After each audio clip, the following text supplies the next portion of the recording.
여러분은 믿음을 무엇이라고 생각하십니까? 또 여러분은 믿음을 통해 어떤 기대를 갖고 계십니까? 이런 생각이 들었습니다. 우리가 믿음과 믿음의 혜택을 혼동하고 있는 건 아닐까? 믿음과 믿음의 혜택을 혼동하고 있는 건 아닐까? 믿음의 혜택이 있다는 걸 부정하고 싶진 않습니다. 믿음으로 말미암아 주어지는 은혜의 결과들을 부정하려고 하는 건 결코 아닙니다. 그럼에도 불구하고 믿음과 믿음의 혜택을 혼동하면 안 됩니다. 왜냐하면 믿음의 혜택에만 관심을 갖게 된 나머지 믿음을 소홀히 여기게 되는 겁니다. 믿음의 혜택만 얻으려고 한 나머지 믿음이 바른 믿음인지에 관해서는 점검해 보려고 하지 않는 겁니다. 여러분, 말 그대로 혜택은 부산물일 뿐 본질이 될 수 없습니다. 결과이지 그것이 목적일 수 없단 말이죠. 더 정확히 표현하면 믿음이라고 하는 본질이 분명해야 믿음의 혜택도 주어지게 된다는 겁니다. 그러므로 우리는 믿음을 갖고 있어 믿음의 혜택을 기대하는 건 마땅한 일이지만 오히려 그렇기 때문에 우리의 관심은 믿음의 혜택에 있으면 안 되고 믿음 그 자체에 있어야 된단 말이죠. 또 하나, 믿음의 혜택에만 관심을 갖고 있는 나머지 진짜 본질적인 믿음이 무엇인지를 놓치면서 이제는 믿음이 발휘되지 않는 겁니다. 믿음이 있습니다. 믿습니다. 그런데 정작 내 삶의 현장에서는 믿음이 있는 사람처럼 보여지지 않습니다. 오히려 믿음이 있다고 말하지만 믿음이 없는 사람과 우리의 삶의 태도가 별반 다르지 않는 겁니다. 걱정할 자리에서 똑같이 걱정하고, 실망할 자리에서 똑같이 실망하고, 불안할 자리에서 똑같이 불안해한다면 믿음이 있다는 것과 없다는 것의 차이가 뭐냔 말이에요. 제가 더 콕 집어서 얘기해 볼까요? 만약에 그렇다면 우리가 믿음이 있다고 말하는 건 진짜냐 말이에요. 믿음이 없는 사람들이 믿음이 있는 우리를 볼 때 과연 그들이 우리의 믿음을 진짜라고 여길까요? 믿음과 믿음의 혜택을 혼동하지 말아야 합니다. 아브라함은 75세 때 하나님의 부르심을 받습니다. 두 가지 약속을 주십니다. 내가 너로 큰 민족을 이루어 줄 것이다. 그리고 너는 복의 통로가 될 것이다. 이렇게 약속을 주시죠. 그리고 그는 모든 것을 버리고 떠나 믿음의 여정을 시작합니다. 그리고 그의 여정 가운데 많은 믿음의 사건들이 있었습니다.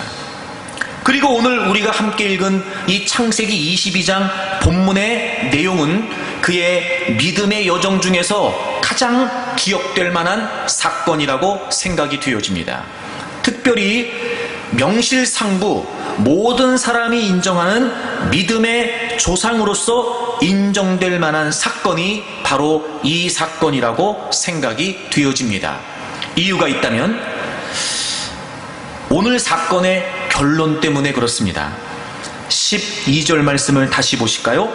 사자가 이르시되 그 아이에게 내 손을 대지 말라. 그에게 아무 일도 하지 말라. 내가 내 아들 내 독자까지도 내게 아끼지 아니하였으니 내가 이제야 now 이렇게 되어 있어요. now 지금 이 사건에서 비로소 이 사건으로 말미암아 이 장면에서 내가 이제야 네가 하나님을 경외하는 줄을 아노라. 하나님이 아브라함이 이 사건을 지금 어떻게 결론을 맺고 계시냐면 이제야 이 사건으로 말미암아 아브라함 너가 정말 하나님을 경외하는 줄을 인정하시겠다는 거예요. 이 사건이 중요한 이유는 바로 이 장면에서 아브라함은 하나님을 믿었던 그의 믿음을 인정받았다는 겁니다. 믿음의 여정을 시작한 그에게 있어 최고의 영예가 무엇일까? 그건 그가 믿었던 하나님으로부터 그의 믿음을 인정받은 것입니다. 믿음의 여정을 살아가고 있는 저와 여러분들에게도 그렇기 때문에 이 본문은 굉장히 중요합니다. 우리에게도 이 본문에 나타난 아브라함의 믿음의 모습은 정말 중요한 내용이 됩니다. 다른 건 모르겠습니다. 그러나 하나님이 이 장면을 통해 아브라함의 믿음을 인정하셨다면 역시 믿음의 여정을 걷고 있는 우리에게 있어 하나님께 믿음을 인정받기를 원한다면 오늘 본문에 등장한 아브라함의 믿음의 모습은 우리가 추구해야 될 믿음의 모습이 될 것입니다. 물론 이 사건 역시 믿음의 혜택이 있었습니다. 여호와 이레, 하나님께서 친히 준비해 주셨다. 믿음의 혜택입니다. 하지만 여러분, 그 믿음의 혜택이 있기까지 아브라함이 보였던 진정한 믿음의 모습은 무엇일까요? 저는 오늘 우리가 그 부분에 집중하기를 원합니다. 진정한 믿음, 즉 우리의 믿음의 대상인 하나님께서 인정하시는 믿음, 과연 그 믿음이 어떤 믿음일까요? 저는 무엇보다 여러분들이 믿음의 여정을 하고 있는 여러분들 모두가 정말 여러분이 믿는 하나님께 인정받는 믿음의 사람이시기를 바랍니다. 지금도 늦지 않았습니다. 하나님께서 인정하셨던 이 아브라함의 믿음을 우리가 깨닫고 우리 역시 진정한 믿음을 추구해가는 믿음의 사람들이 되기를 바랍니다. 그리고 무엇보다 다른 사람들은 몰라도 하나님만이라도 하나님께서 여러분의 믿음을 인정하신다면 여러분, 그것이 우리에게 가장 큰 영광이요 그리고 가장 큰 보람이 되리라고 믿습니다. 그러므로 여러분, 진정한 믿음, 하나님께서 인정하시는 믿음을 추구하시기 바랍니다. 그렇다면 하나님께서 인정하시는 믿음, 진정한 믿음은 어떤 믿음일까요? 오늘 본문은 이렇게 시작합니다.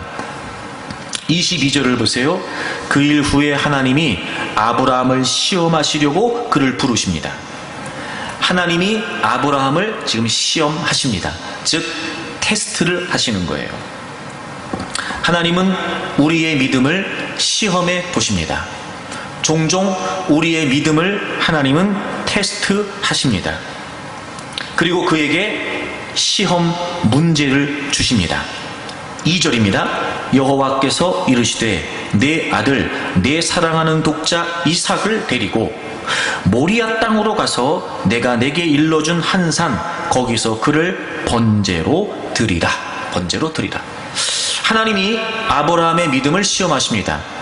그에게 주셨던 시험 문제가 뭐냐면 그에게 하나밖에 없었던 아들, 100살에 얻었던 아들, 낳을 수 없는 중에 얻었던 그 아들을 하나님이 지시하시는 곳 그 산에 가서 번제로 드리라는 겁니다. 결과를 알고 있는 여러분도 지금 아멘이 안 되는 것처럼 여러분, 이 하나님의 말씀은 그 누구라도 쉽게 받아들이기 어려운 말씀입니다. 하나님은 아브라함에게 분명히 말씀하셨습니다. 그 아들을 이삭을 번제로 드리라고 말이죠. 여러분, 이렇게 생각해 볼까요? 자, 그렇다면 이 장면에서 가장 큰 희생자는 누구일까요? 우리는 먼저 이삭을 생각할 수 있습니다. 왜냐하면 하나님께서 제물로 바치라고 한 사람이 이삭이기 때문에 그렇습니다. 실제로 제물로 죽어서 드려져야 될 사람이 이삭이기 때문에 그렇습니다. 그러므로 이 장면에서 가장 큰 희생자는 이삭이라고 생각될 수도 있습니다. 두 번째, 이 이삭의 어머니였던 사라도 생각해 볼 수 있습니다. 근데 어찌된 이유인지는 모르겠지만 상당히 의아한 사실은 이 내용에 있어 어머니 사라의 이야기는 등장하지 않습니다. 아브라함이 사라에게 얘기하지 않았을 수도 있습니다. 사라 모르게 했을 수도 있습니다. 우리가 추정할 수 있는 여러 가지 상황이 있을 수 있으나 어쨌든 지금 이 장면에서 어머니 사라의 역할은 나오지 않습니다. 마지막 세 번째, 아브라함을 생각할 수 있습니다. 지금 이 명령은 하나님이 이삭에게 하신 것이 아니라 하나님이 아브라함에게 하신 것입니다. 하나님이 지금 믿음을 시험하시는 믿음의 당사자는 바로 이삭이 아니라 아브라함이었습니다. 이 상황에 있어서 아브라함은 어떤 심정이었을까? 성경이 아브라함이 이 하나님의 명령을 받았을 때 어떤 심경이었을지를 짐작할 수 있도록 자세하게 기록해 주고 있습니다. 먼저 여러분 2절을 다시 보시겠습니다. 하나님의 명령이 뭐였냐면 그 아들 이삭을 번제로 드리는 거였습니다. 번제. 하나님이 아브라함에게 명령하십니다. 너 아들 이삭을 번제로 드려라. 이런 번제가 뭐냐면, 번제는 어떻게 드리는 거냐면요, 가죽을 벗겨요. 그리고 조각을 냅니다. 보통 유대인들의 전통과 관습에 의하면 10조각을 냈다고 그래요. 그리고 제단 위에 올려서 불을 피워서 태워서 연기를 하나님께 올려드립니다. 그게 번제입니다. 하나님이 아브라함에게 하신 명령은 그 아들 이삭을 번제로 바치라고 한 것이었습니다. 여러분이 한번 아브라함이라고 생각해 보십시오. 이 하나님의 명령을 들었을 때 어떤 심정이었을까? 아마 저 같았으면요, 이게 꿈일까? 이런 생각 들지 않을까? 도무지 하나님이 아들을 번제로 드리라고 말씀하신 이 명령이 사실로 여겨지지 않을 수도 있지 않았을까요? 의심되지 않을까? 아, 내가 이거 잘못 들은 거 아니야? 아니, 내가 이거 그냥 나 혼자 꿈꾼 거 아니야? 이런 마음이 들지 않았을까요? 시작부터가 이 상황 자체를 아브라함이 받아들이는 건 솔직히 불가능합니다. 그리고 난 다음에 3절을 보세요. 아브라함이 아침에 일찍이 일어나, 아브라함이 말입니다, 나귀의 안장을 쥐웁니다. 길을 떠나야 됐기 때문에 그렇습니다. 두 종과 그의 아들 이삭을 데리고, 그 다음 보세요, 번제에 쓸 나무를 쪼개어 가지고 떠납니다. 아브라함이 지금 그 이삭을 번제로 드리는 하나님의 명령을 따라 이제 길을 떠납니다. 근데 뭐가 필요했냐면 번제에 쓸 나무가 필요했어요. 근데 그 나무를 지금 누가 쪼개고 있습니까? 아브라함이 쪼개고 있습니다. 자기 아들을 불에 태워서 번제로 드려야 되는데 지금 그 제사에 쓸 나무를 지금 누가 쪼개고 있어요? 아브라함이 쪼개고 있다고요. 와, 여러분 심정이 어땠을까요? 스펄전 목사님이 이 부분을 이렇게 설교하셨습니다. 아브라함이 자기 아들을 태우는데 쓸 나무를 쪼갤 때 그는 나무를 쪼갠 것이 아니라 자신의 심장을 쪼개고 있었다. 그 나무를 쪼갤 때 아브라함의 심경이 어땠을까요, 여러분?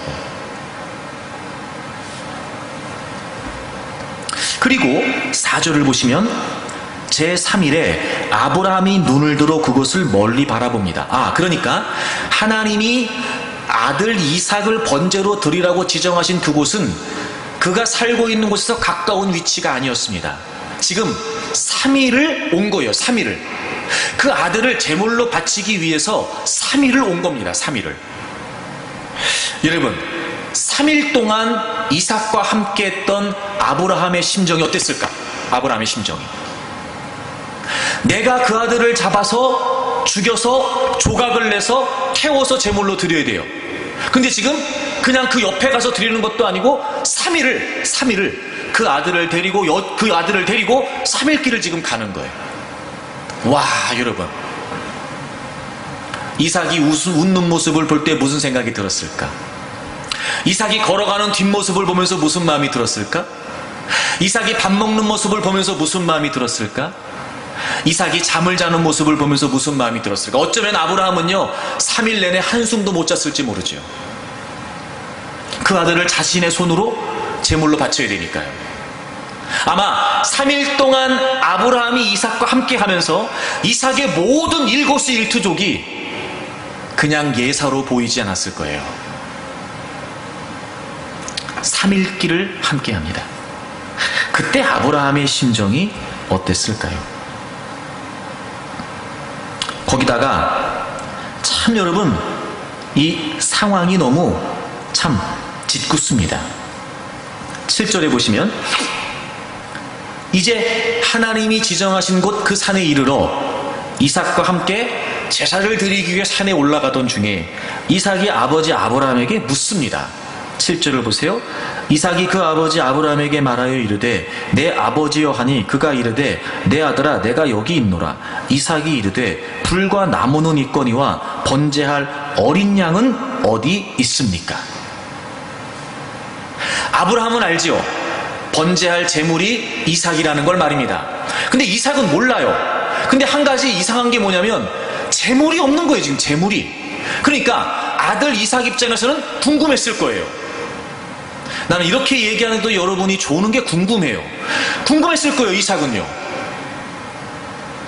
물어봐요. 아버지한테. 아버지, 나무는 있는데 왜 제물로 바칠 양이 없습니까? 제물이 없습니까? 여러분, 아들 이삭에게 그 질문을 들었던 아브라함의 마음이 어땠을까요? 제물은 너다, 이 얘기 못하죠. 여러분, 못합니다. 자, 그리고 이제 그 산에 올라오게 됩니다. 그리고 이제 결정적인 순간이 왔습니다. 자, 여러분 9절을 보세요. 하나님이 그에게 일러주신 곳에 이른지라 이에 아브라함이 그곳에 제단을 쌓습니다. 여러분, 이 제단이 무슨 제단이에요? 자기 아들을 번제로 드릴 제단이에요. 그 제단을 지금 누가 쌓고 있죠?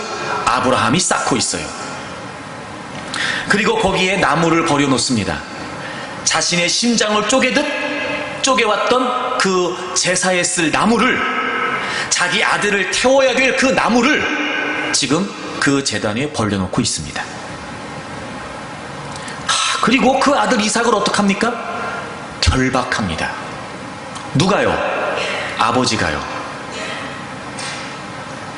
그리고 어떡합니까? 제단 나무 위에 올려놓습니다. 누가요? 아버지가요. 자기가 제단을 쌓습니다. 나무를 버려놓습니다. 그리고 그 아들을 묵습니다. 그리고 그 아들을 제단 위에 올려놓습니다. 이때 아브라함의 심경이 어땠을까요? 이때 아브라함의 마음이 어떤 마음이었을까요? 그리고 이제 마지막 그 아들을 죽이기 위해 손을 내밀어 칼을 잡고 아들을 죽이려고 합니다. 물론 하나님께서 그 장면에서 아브라함을 멈추게 하셨지만 칼을 든 그 상황은 이미 아브라함은 이삭을 드린 것과 다름이 없었습니다. 여러분, 이 장면에 있어서 가장 큰 희생자는 누구일까요? 이삭일까? 등장하지 않는 사라일까? 아니요, 여러분. 이 상황에서 가장 큰 희생자는 사실 아브라함 본인이었을 겁니다.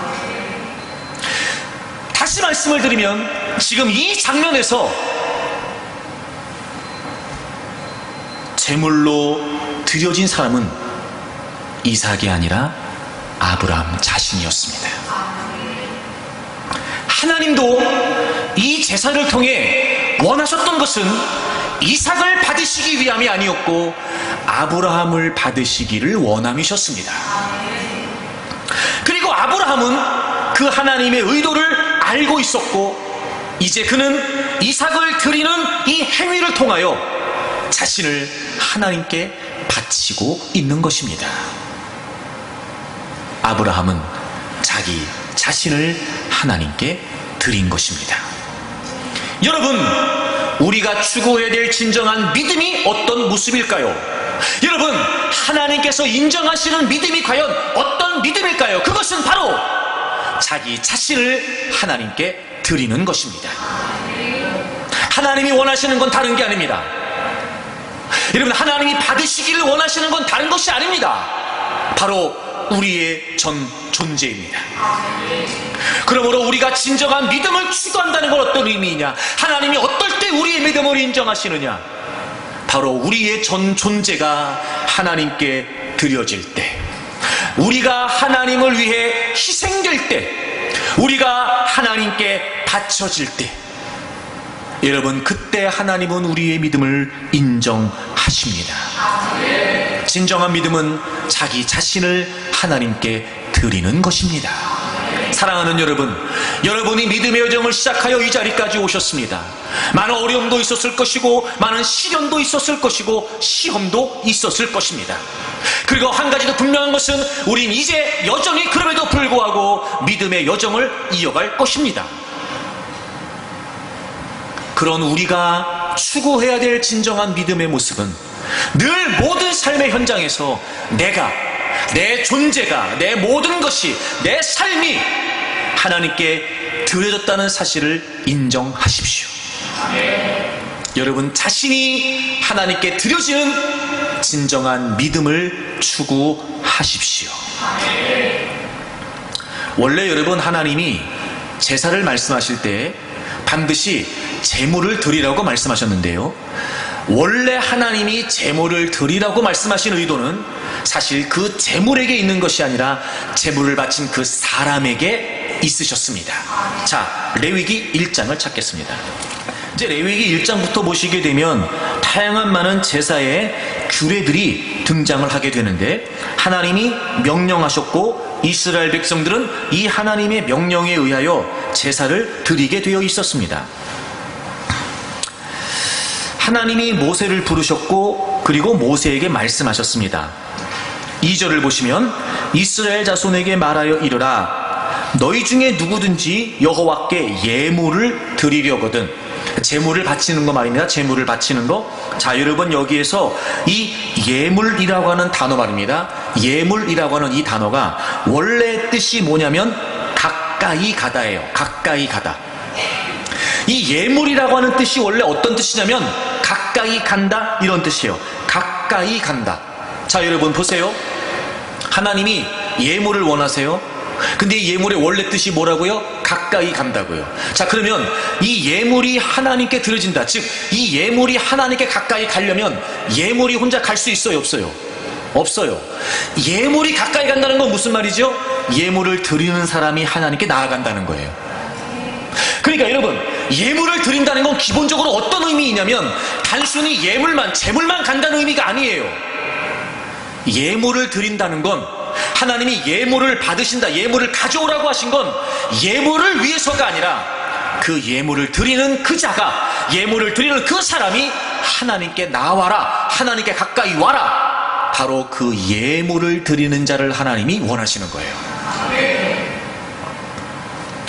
그리고 예물을 드리려거든 아주 중요한 명령이 한 가지 있었는데, 그게 뭐냐면 가축 중에서 소나 양으로 예물을 드리는 겁니다. 가축, 여러분 가축이 뭔지 아시죠? 집에서 기르는 짐승을 말합니다. 가축. 여러분, 왜 가축일까요? 그럼 가축에 반대되는 개념이 뭐가 있어요? 야생동물들이 있죠. 야생동물들. 왜 야생동물이 아니라 굳이 가축이라고 하나님이 국한하신 걸까요?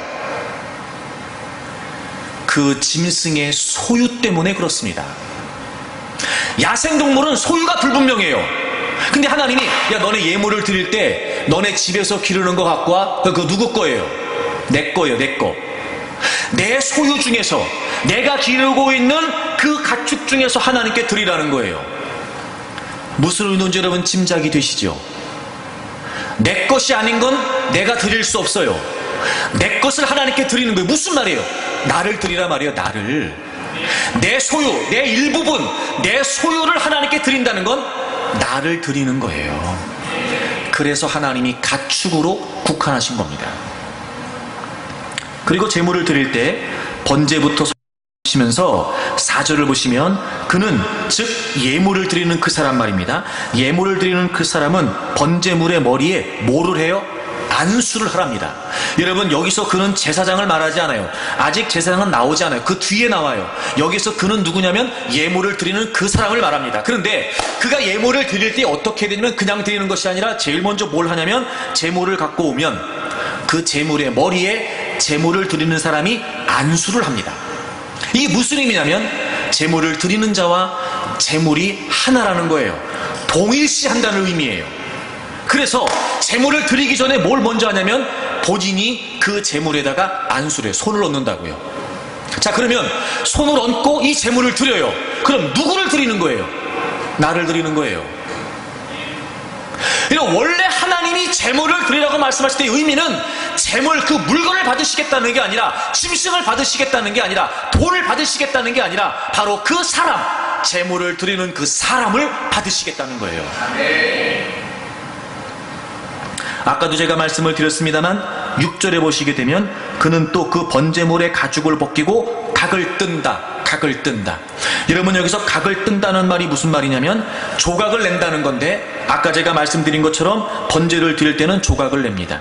이게 무슨 의미냐면요, 왜 조각을 뜨냐면 다 드린다, 완전히 드린다라고 하는 의미로 조각을 냈다 그래요. 완전히 드린다. 제물을 드린다는 건 나의 일부를 드리는 게 아니에요. 제물을 드린다는 건 나의 전부를 드리는 거예요. 여러분, 원래부터 하나님이 제물을 원하실 때, 제물을 드리라고 하실 때, 제사를 드리라고 하실 때의 의미는 제물을 받으시려는 의도가 아니었고 제물을 드리는 그 사람을 받으시기를 원하신 거였어요. 자, 그럼 이제 창세기 22장의 내용이 더 분명해지죠? 하나님이 아브라함에게 명령하셨어요. 아브라함에게 명령하십니다. 물론 제물은 이삭 맞습니다. 하지만 하나님은 지금 아브라함이 제사를 드리기를 원하셨어요. 제물은 이삭이 맞습니다. 하지만 하나님이 이 제사를 통해 받으시기를 원하시는 건 이삭이 아니었고 아브라함이었다고요. 그래서 아브라함은 자기를 드린 거예요. 어찌 보면 이삭의 존재는 아브라함에게 있어서 아브라함 자신보다 더 소중한 존재였습니다. 그래서 하나님도 아브라함에게 이삭을 드리라고 말씀하시면서 네가 사랑하는 네 독자, 이렇게 말씀하세요. 하나님은 아브라함이 얼마나 이삭을 사랑했는지를 알고 계셨어요. 마치 이런 표현이 좀 어폐가 있을지 모르지만 아브라함이 그토록 사랑하는 이삭을 드리라고 시험해 보시고 싶을 만큼 아브라함에게 있어 이삭이 어떤 존재인지를 알고 계셨어요. 그래서 여러분, 마지막 12절에 하나님이 그의 아들을 드린 것을 통해 인정하시면서 네가 내 독자 아들 이삭이라도 아끼지 않았다. 하나님이 보실 때도 아낄 만한 존재였어요. 이삭은요, 아브라함 자신보다 더 소중한 존재였어요.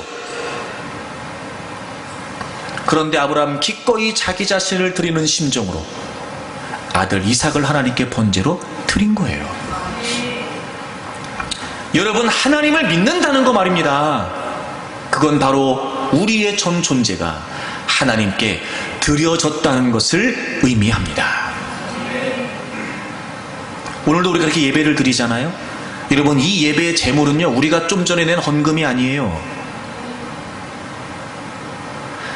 이 예배의 제물은 여러분 자신이라고요. 여러분 자신, 저 자신. 하나님이 받으시기를 원하시는 건 돈이 아니에요. 물론 우리가 물질을 드려 얼마나 하나님을 인정하는지, 물질을 담아 얼마나 하나님께 감사하는지 고백하는 표현이 될 수는 있지만 거기에 내 전 존재가 하나님의 것입니다. 내 모든 삶이 이미 하나님께 바쳐졌습니다. 하나님, 저는요 하나님을 믿는 그 순간부터 제가 하나님께 바쳐진 제물입니다 라고 하는 믿음의 고백이 없다면 아무리 아무리 많은 금액을 담아 하나님께 드린다고 한들 그건 하나님이 받으시는 예물이 될 수 없습니다. 믿음은 자기 자신을 하나님께 드리는 겁니다. 그런데 여러분, 우리가 어느 순간부터 믿음의 혜택에만 마음을 쏟고 있으면서 진짜 믿음이 뭔지를 잃어버렸어요. 그래서 우리는 믿음 얘기하면 내가 드려졌다는 생각을 안 합니다.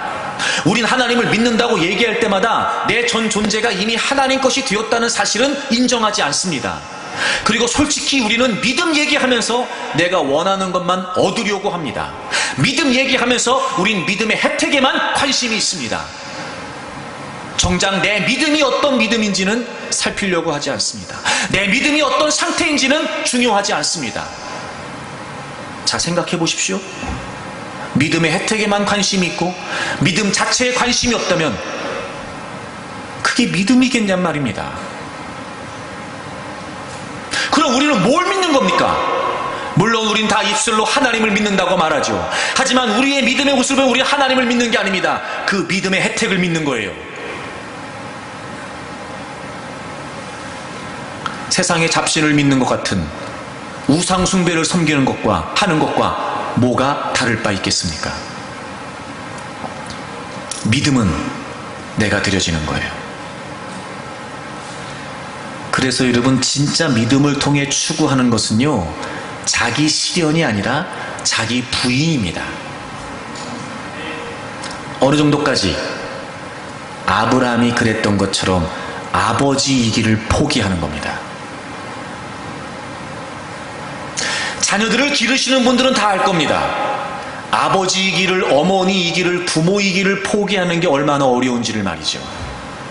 저는 이 장면을 생각할 때마다 늘 드는 마음이 있습니다. 차라리 나를 드리라고 하면 쉬울 겁니다. 하나님이 직접 아브라함 너 나를 죽어라, 그럼 그건 쉬울 겁니다. 근데 어떻게 그 아버지 손으로 아들을 죽일 수 있냐 말이에요. 어떻게 아버지가 아들을 제물로 바치냐고요. 아버지이기를 포기하지 않으면 불가능한 일입니다. 그게 곧 하나님이 아브라함을 원하셨던 모습이었어요. 근데 우리는 믿음 이야기하면서 자기 실현만 생각합니다. 자기 성취만 생각합니다. 믿음 얘기하면서 자기 부인은 얘기하지 않습니다. 어느 순간부터 믿음이 변질돼 버렸습니다. 진정한 믿음에 마음을 쓰지 않습니다. 진정한 믿음을 바라보고 추구하지 않습니다. 이미 내 믿음은 허물어져 있습니다. 성경적인 믿음과 거리가 멉니다. 바른 믿음으로 믿지 않습니다. 그리고 믿음의 혜택만을 추구합니다. 보세요, 여러분. 그래서 우리가 부정할 수 없는 현상이 뭡니까? 믿음이 아니어도 내가 추구하는 그 믿음의 혜택이라고 하는 그것을 얻을 수만 있다면 믿음을 포기하고 저버리는 건 쉽습니다.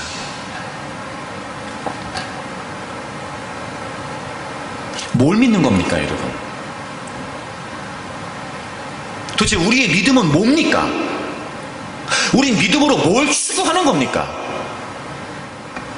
여러분, 우리가 성경적인 믿음을 추구하도록 힘써야 됩니다.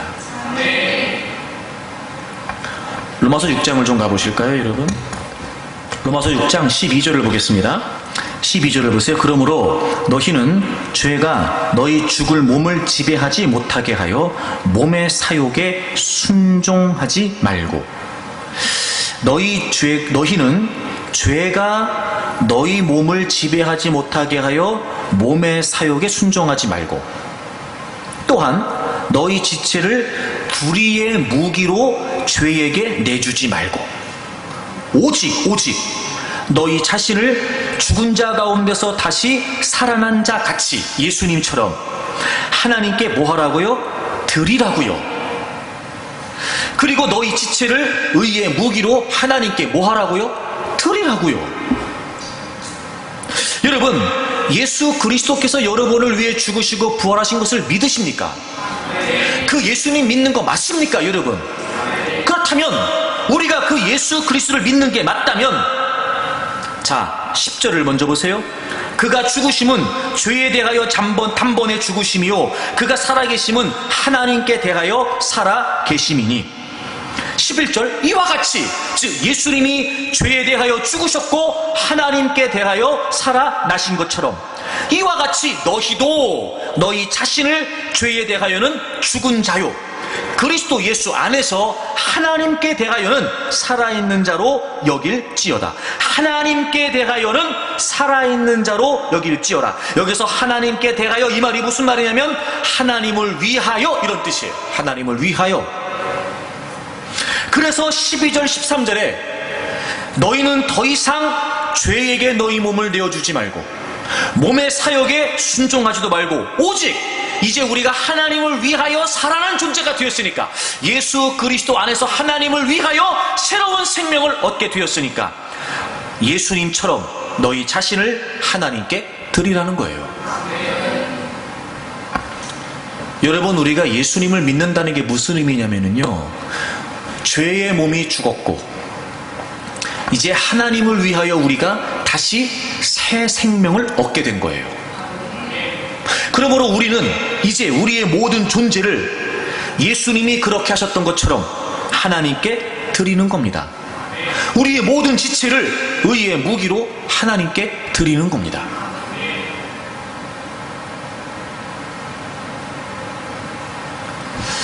왜 우리가 이게 안 될까요?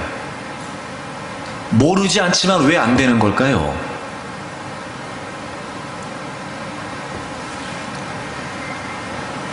우리는 우리가 하나님께만 드린다고 생각을 해요.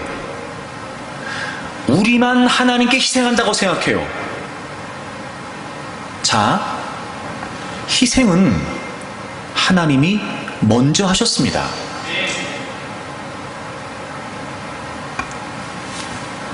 이삭이 자기 번제에 쓸 나무를 짊어지고 산 위로 올라가고 있습니다. 아버지 아브라함은 이제 그 제사에 쓰여질 제물인 이삭이 자기를 태워서 드려야 될 그 나무를 짊어지고 올라가는 모습을 보고 있습니다. 여러분 떠오르는 장면이 없으십니까? 예수님은 자신이 매달리셔야 될 십자가를 자신이 지고 골고다에 올라가십니다. 하나님이 그 예수님을 보셨을 때 어떤 심정이셨을까요? 자기가 매달려야 될 십자가를 자기가 짊어지고 그 골고다를 올라가는 예수님을 보는 아버지 하나님의 마음이 어떠셨을까요? 양손 양발에 못이 박히시고 머리에 가시관이 씌워지십니다. 아들이 그 꼴을 당합니다. 아무 죄도 없던 아들이 그 지경이 됩니다. 그 모습을 다 지켜보고 계셨던 아버지 하나님의 심경이 어떠셨을까요? 아들의 고통을 보고 있었던 하나님 아버지의 고통이 어떠셨을까요? 이제 그 육체적인 고통보다 더 큰 수치와 모욕을 십자가에 매달린 채 아들 예수님이 겪고 있습니다. 희롱을 당합니다. 조롱을 당합니다. 그 모습을 다 지켜봐야 했던 아버지 하나님의 심경이 어떠했을까요?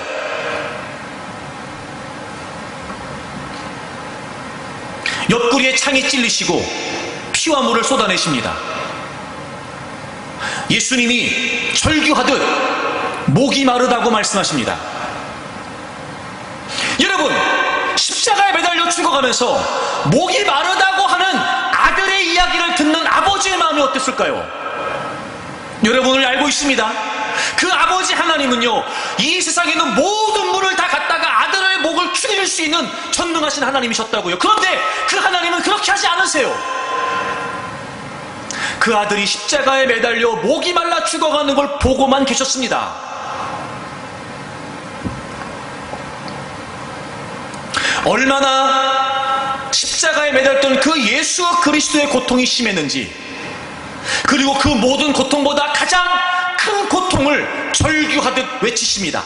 엘리 엘리 라마 사박다니, 나의 하나님 어찌하여 나를 버리셨나이까. 여러분, 예수님이 하나님을 아버지라고도 못 불러요. 하나님이라고 부르면서 왜 나를 버리냐는 겁니다. 그래요, 맞습니다. 아버지가 아들을 버린 겁니다. 우리 모두를 살리시기 위해서 아무 죄가 없는 아들을 아버지가 버리고 있습니다. 아들도 알고 계십니다. 왜 버리냐고 절규합니다. 아무 대답도 안 하십니다. 그렇게 버리십니다. 예수님이 운명하셨을 때의 장면을 여러분 기억하시지요? 급기야 예수님은 십자가에서 운명하십니다. 이 세상이 캄캄한 어둠으로 덮입니다. 아마 모르긴 몰라도 그 어둠은 그렇게 자기 아들을 버릴 수밖에 없었던 아버지 하나님의 마음이 아니었을까?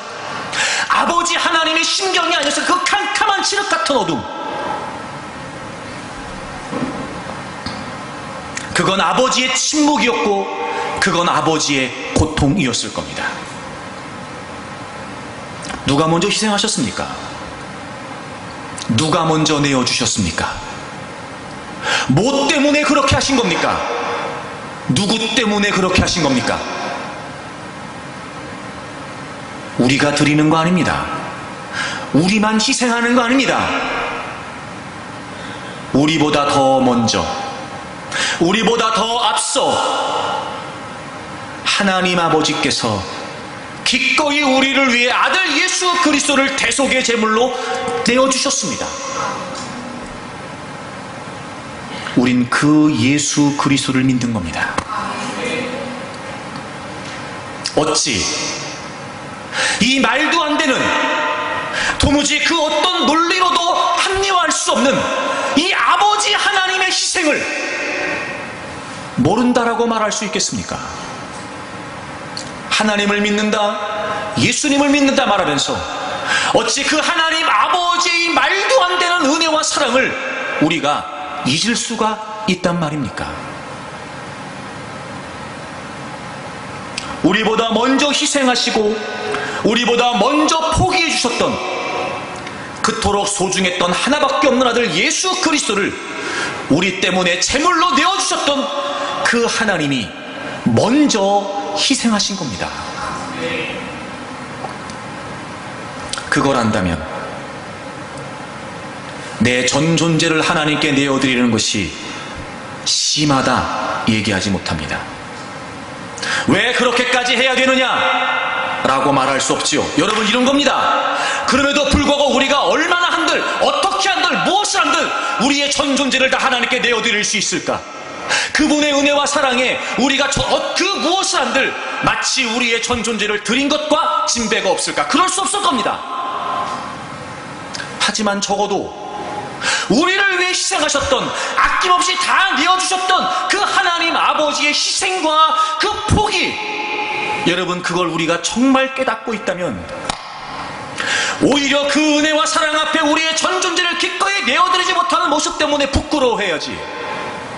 왜 그렇게까지 해야 되는지, 그게 믿음이라고 말해야 되는 건지, 왜 나를 드려야 되는 건지, 왜 내가 희생되어야 되는 건지 묻는다면 십자가부터 다시 시작해야 됩니다. 그래서 여러분, 이 하나님의 사랑이 진정으로 깨달아져야 그분의 사랑 앞에 내가 내 전 존재를 내어드릴 수 있는 게 가능해집니다. 자, 고린도후서 5장을 찾으세요. 5장을 찾으세요. 먼저 15절을 보겠습니다. 고린도후서 5장 15절을 보세요. 그가 모든 사람을 대신하여 죽으심은, 예수님이지요.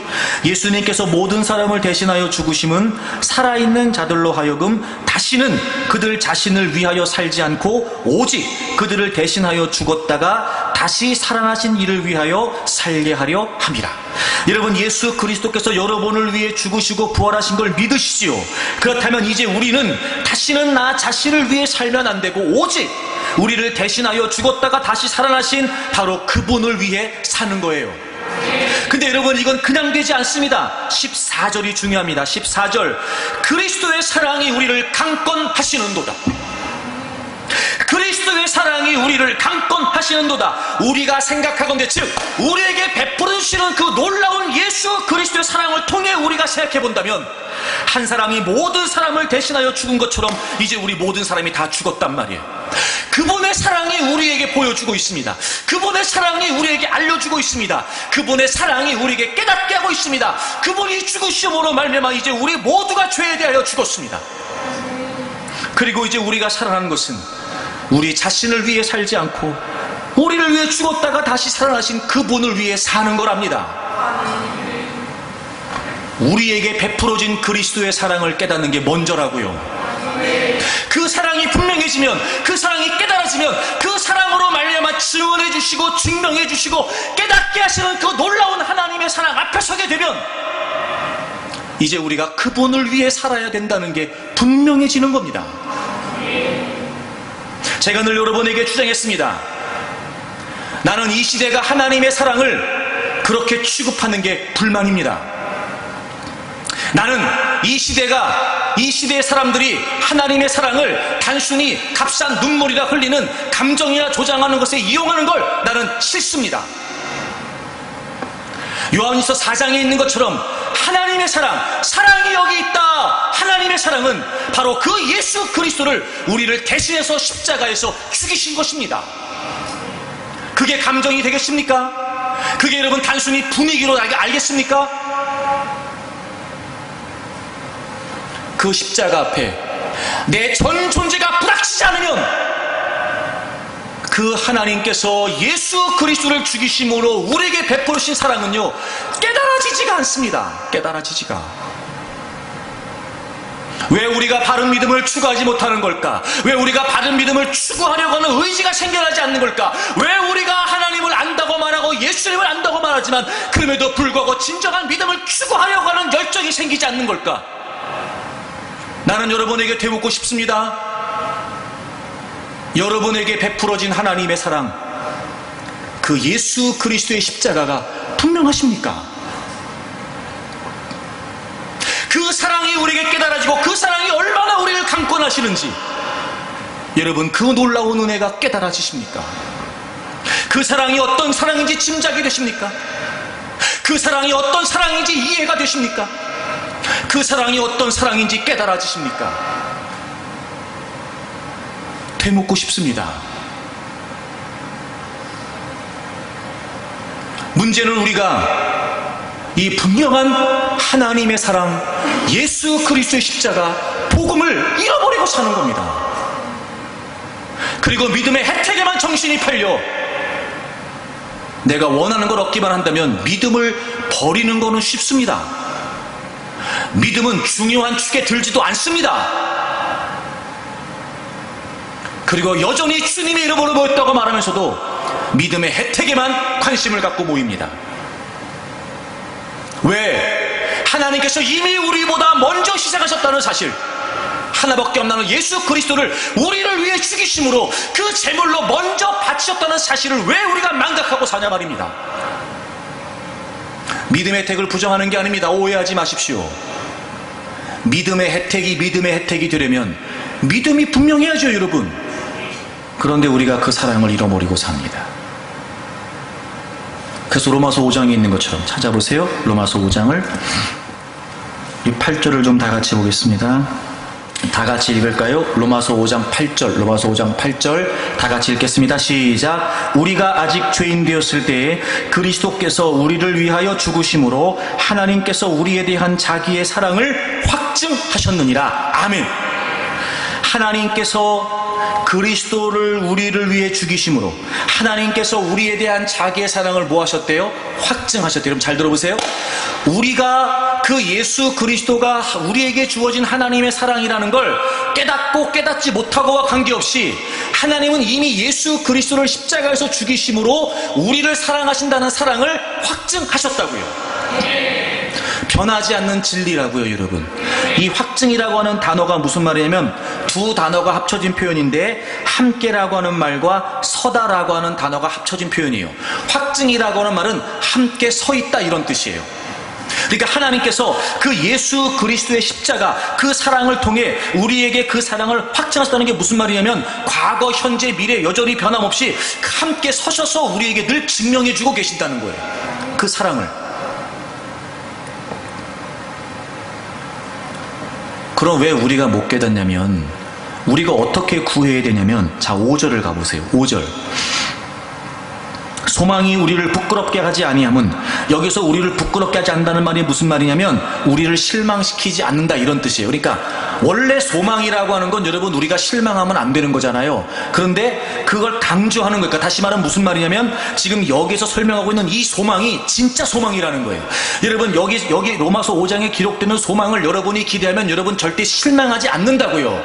소망은 우리를 부끄럽게 하지 않는 그게 무슨 표현이냐 그게 무슨 말이냐 우리에게 주신 성령으로 말미암아 하나님의 사랑이 우리에게 어떻게 됐대요? 부음바 되었답니다. 아하, 우리가 정말 실망하지 않고 소망할 수 있는 게 뭐냐? 그 하나님의 사랑이 우리에게 부어진 바 되었다는 거예요. 근데 그걸 성령께서 깨닫게 하신다는 겁니다. 그래서 여러분 우리가 믿음으로 의롭다 하심을 받았잖아요. 이제 예수 그리스도를 믿음으로 말미암아 우리에게 주어진 결과가 뭐냐면 우리 안에 거하시는 성령을 통해 이제 우리 마음에 하나님의 사랑이 부어졌다라고 하는 이 실상을 깨닫게 되는 거예요. 그래서 예수 그리스도를 믿음으로 의롭다 하심을 받고 이제 우리 안에 성령님이 거하심으로 그 성령님을 통하여 그 하나님의 사랑이 얼마나 위대하고 크고 그리고 능력이 되는지를 깨닫게 하신다는 거예요. 그게 우리가 현재적으로 실망하지 않고 어떤 상황에서도 누릴 수 있는 소망이라고요. 그래서 보세요. 로마서 8장을 가보세요 여러분. 자 35절을 보시면 누가 우리를 그리스도의 사랑에서 끊으리요? 당연하지요. 확증하셨다. 함께 서셨다. 과거, 현재, 미래 끊임없이 하나님은 예수 그리스도의 십자가를 통해 그 사랑이 우리에게 주어졌다는 사실을 증명하신다고요. 그러니까 그 어떤 경우에도 우리를 향하신 하나님의 사랑은 끊어지지 않아요. 그래서 그 뒤에 보시면 환난, 곤고, 박해, 기근, 적신, 위험, 칼 이 모든 상황도 우리를 하나님의 사랑에서 끊을 수 없다고요. 이 사랑이 그러면 그 사랑이 끊어지지 않고 우리와 늘 함께하고 우리에게 늘 깨달아지고 그래서 37절에 보시면 그러나 이 모든 일에 그러므로 이 모든 일에 우리를 사랑하시는 이로 말미암아 우리가 넉넉히 이기느니라. 보세요. 사랑이 끊어지지 않아요. 그러니까 모든 상황에서 우리가 그 상황들을 이길 수 있는 건 뭐예요? 그분의 사랑이에요. 그러니까 이게 진짜 소망이라고요.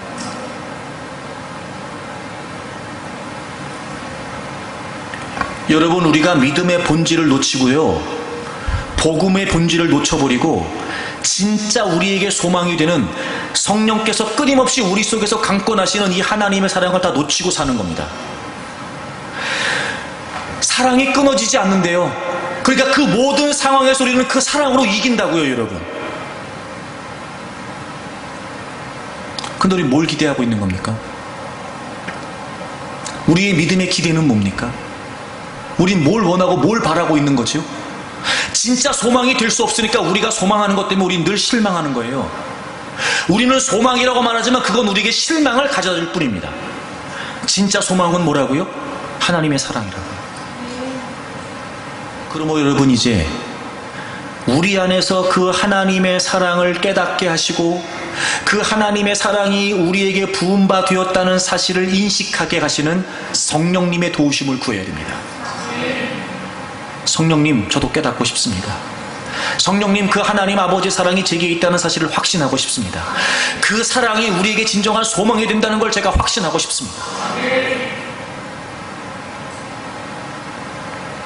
믿음은 자기 자신에게 내어드리는 겁니다. 예수 그리스도의 십자가가 분명하면 그 하나님의 사랑이 확실하면 자신을 내어드리는 건 어렵지 않습니다. 자신을 내어드리는 게 쉽지 않아도 얼마든지 할 수 있습니다.